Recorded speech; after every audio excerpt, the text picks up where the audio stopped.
Welcome to Life Fit and Love. Today we're diving into one of the most widespread health myths, the idea that you need to drink 8 glasses of water a day. While staying hydrated is important, studies have shown that this 8 glasses rule is not as scientifically backed as many believe. In this episode, we'll explore the truth about hydration and how much water you really need to stay healthy.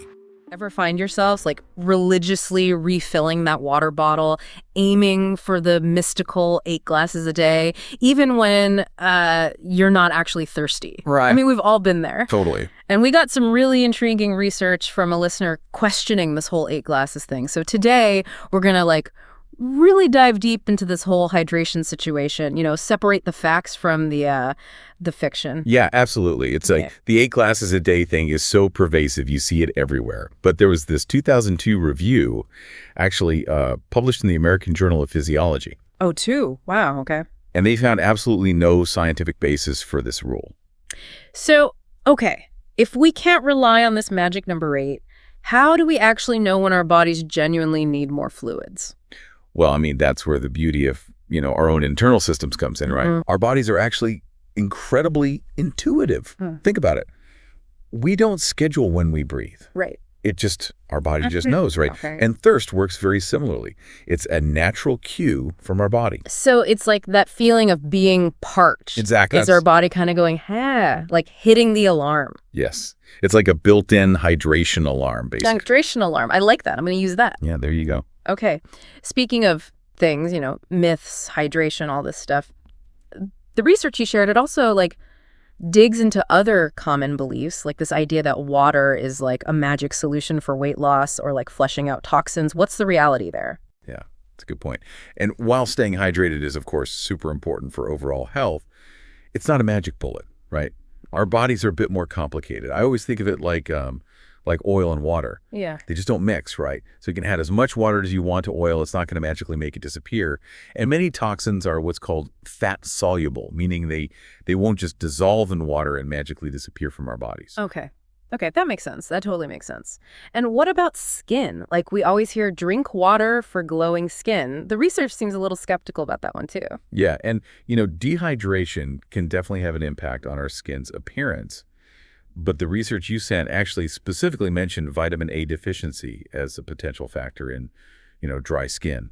So it's not always just about water intake. So I guess, sadly, another glass of water won't replace my moisturizer, huh? Probably not, sadly. Okay. But here's something that really surprised me that I wanted to ask you about. So the research also mentions the potential dangers of drinking too much water. It mentions something called hyponatremia, which, I'll be honest, when I first saw it, I thought it was like some kind of dinosaur. I was like, what is this? It's definitely a mouthful.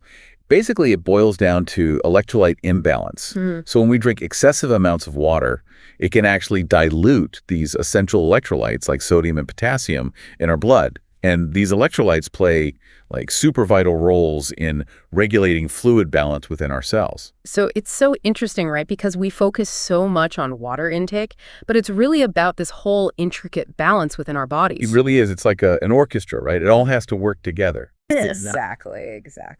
And while, these cases of severe water intoxication are extremely rare, they do highlight kind of the importance of this balance. Okay. So if we're not supposed to be religiously following this 8 glasses a day rule, Right. What's the bottom line? Just listen to our bodies. Honestly, yeah, I think that's the best advice. Trusting your thirst.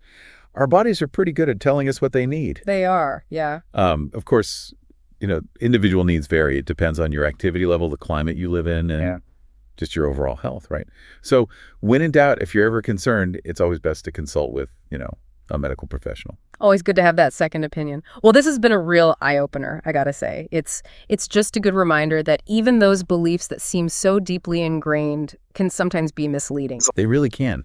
And, it makes you wonder how much of our perception of thirst is actually influenced by, external factors. Ooh, interesting. Think about it, right? You've got constant advertising for bottled water, social media posts glamorizing, hydration. I mean, could that be subtly influencing us to actually drink more than we really need?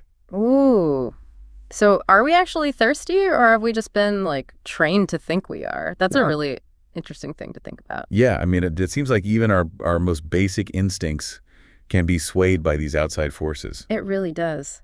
Well, listeners, that is definitely something to ponder. What do you think? Let us know, and we'll see you on our next deep dive.